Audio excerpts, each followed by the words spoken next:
अस्सलाम वालेकुम। आज मैं आपके साथ ट्राउज़र की कटिंग शेयर करूंगी, वो भी बिल्कुल एक डिफरेंट तरीके से। पहले भी मैं आपसे एक दो वीडियोस में शेयर कर चुकी हूँ, लेकिन यहाँ का तरीका ज़रा डिफरेंट है, बहुत ही आसान है और वैसे ही परफेक्ट शेप आती है। इसमें बस ये कि आपको फ्रंट और बैक ना अलहदा कट करने की ज़रूरत पड़ेगी और ना ही आपको बैक को बढ़ा के कट करने की ज़रूरत पड़ेगी।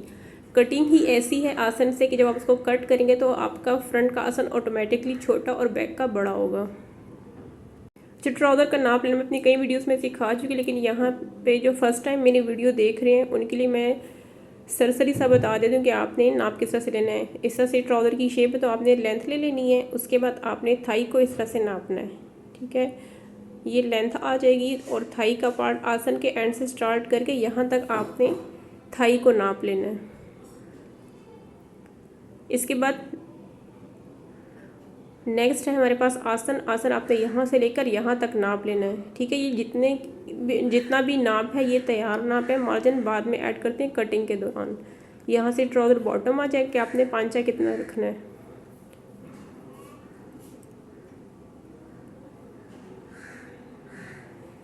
इसी तरह से साथ साथ आपने इसको नोट करते जाना है। और लास्टिक का फार्मूला भी अपनी एक वीडियो में मैं शेयर कर चुकी हूँ, उसका लिंक मैं डिस्क्रिप्शन में दे दूँगी, आप वहाँ से जाके लास्टिक को नापने का फार्मूला नोट कर सकते हैं। ठीक है, ये लेंथ आ जाएगी। यहाँ से थाई का नाप आपने ले लेना है और यहाँ से ये बॉटम, इसके बाद आसन और लास्टिक मैं बता चुकी हूँ। ठीक है, नॉर्मली ट्राउज़र की कटिंग इस तरह से हम करते हैं। आपको मैं पहले अपनी वीडियो में इस तरह से सिखा चुकी हूँ कि आपने पहले फ्रंट साइड की आपने तैयार नाप के मुताबिक कटिंग करनी है, फिर बैक साइड को ऊपर से इतना बढ़ा के करना है और यहाँ से भी इसको 2-2 इंच तक बढ़ा के कटिंग करनी है। लेकिन अब जो तरीका मैं आपको बताऊँगी उसमें आपको अलग से कटिंग करने की ज़रूरत नहीं पड़ेगी और ना ही आपको बैक साइड को बढ़ा के रखना पड़ेगा। तो इस तरीके में मेन यही है कि आपको बैक को ना बढ़ा के रखना पड़ेगा और ना ही आपको अलग से कटिंग करनी पड़ेगी। पहले मैं आपको पेपर पे बता देती हूँ, फिर मैं आपको फैब्रिक पे बताती हूँ ताकि आपको आसानी से समझ आ जाए। अब यहाँ पे जो आपके पास ट्राउज़र के लिए फैब्रिक दिया उसको आपने इस तरह से 4 फोल्ड कर लेना है, यानी कि फ्रंट डबल फोल्डेड और बैक डबल फोल्डेड। सबसे पहले हम लास्टिक के लिए मार्किंग कर लेते हैं 2.25 इंच पे। इसके बाद आपने आसन के लिए निशान लगाना है। आसन मेरे पास 15 इंच है, तो फॉर एग्जाम्पल यहाँ पे 15 इंच पे मैंने निशान लगा लिया। लास्टिक का निशान भी लग गया, इसके बाद आसन का निशान भी लग गया। ठीक है, अब यहाँ पे मेरे पास थाई है 16, तो जो भी आपके पास थाई का नाप होगा उसमें आपने 2.5 इंचेस ऐड करके यहाँ पे इस तरह से निशान लगाना है। अब मैं इस पूरे के पूरे पेपर को ले लेती हूँ, यानी कि ये 18.5 के बराबर है। अब जो भी आपके पास नाप आएगा उसमें से आपने 4 या 3.5 इंचेस माइनस करके ऊपर निशान लगाना है, ऊपर वाले पार्ट का, और उसको नीचे तक एक सीधी लाइन से ड्रॉ कर लेना है। जो आपके पास थाई का नाप होगा उसमें आपने 2.5 इंचेस ऐड करके थाई वाले पार्ट में निशान लगाना है। ठीक है, और उसके बाद उसमें से 3.5 इंचेस या 4 माइनस करके आपने ऊपर निशान लगाना है। एक सीधी लाइन ड्रॉ करके आपने इस तरह से उसको कर्व में शेप दे देनी है। इसके बाद थाई वाले पार्ट का हाफ कर लेना है और एक लाइन यहाँ पे ड्रॉ कर लेनी है पांचे के लिए। अब जितना भी आपके पास पांचा होगा तो बॉटम जितना आप रखना चाहते हैं तो लाइन के एक साइड पे हाफ और लाइन की दूसरी साइड पे हाफ, इस तरह से आपने निशान लगा लेना है और यहाँ से इसको शेप पट्टी की मदद से इस तरह से शेप दे देनी है।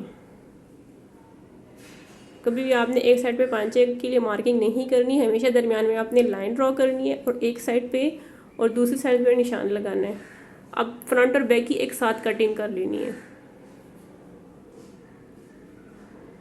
यहाँ पे देखिए कटिंग हो गई इस तरह से।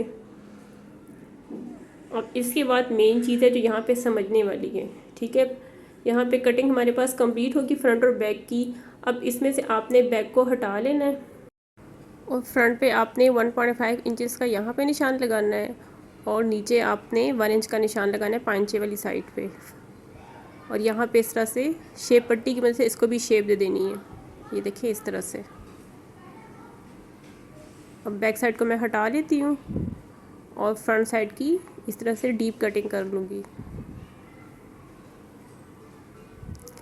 अब जब आप इस तरह से कटिंग करेंगे तो इसमें आपका फ्रंट आसन ऑटोमेटिकली छोटा हो जाएगा और बैक बड़ा हो जाएगा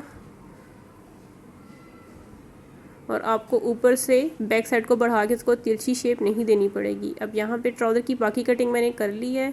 यहाँ से मैं 1.5 इंचेस का निशान लगाऊंगी और नीचे 1 इंच का, और शेप पट्टी की मदद से फ्रंट साइड पर मैं इस तरह से लाइन को ड्रॉ कर लूँगी। बैक साइड को हटाने के बाद मैं फ्रंट साइड की इस तरह से कटिंग कर लूँगी। अक्सर ऐसा होता है कि जब हम फिटिंग की सिलाई लगाते हैं तो वहाँ से भी हमारे आसन दोनों बराबर नहीं आते फ्रंट और बैक के। तो जब आप इस तरह से करेंगे तो आपका फ्रंट और बैक का जो दरमियान की सिलाई है वो भी बिल्कुल आमने सामने आएगी, आगे पीछे नहीं होगी। अक्सर ऐसा होता है कि अक्सर हम फ्रंट और बैक के आसन की सिलाई को बराबर करने के लिए थोड़ा सा हम उसको नम देते हैं, तो उसमें ये मसला नहीं आएगा जब आप इस तरह से कटिंग करेंगे। अब यहाँ पे ट्राउज़र को मैंने कंप्लीट स्टिच कर लिया। मैं आपको इसकी लुक दिखाती हूँ। बॉटम को मैंने इस तरह से डिज़ाइन किया है और आसन वाला पार्ट मैं आपको दिखाती हूँ कि आसन किस तरह से फ्रंट साइड का छोटा और बैक साइड का बड़ा होगा। ठीक है, नीचे वाली सिलाई को अगर मैं बराबर कर लूँ फिटिंग वाली सिलाई को, तो ऊपर से मैं आपको आसन दिखाती हूँ कि फ्रंट साइड का आसन देखिए, यहाँ से सिलाई को मैंने बराबर कर लिया नीचे से, तो ऊपर से देखें फ्रंट साइड का आसन छोटा हो जाएगा और बैक साइड का इस तरह से ऊपर की तरफ बढ़ जाएगा। देखें इस तरह से।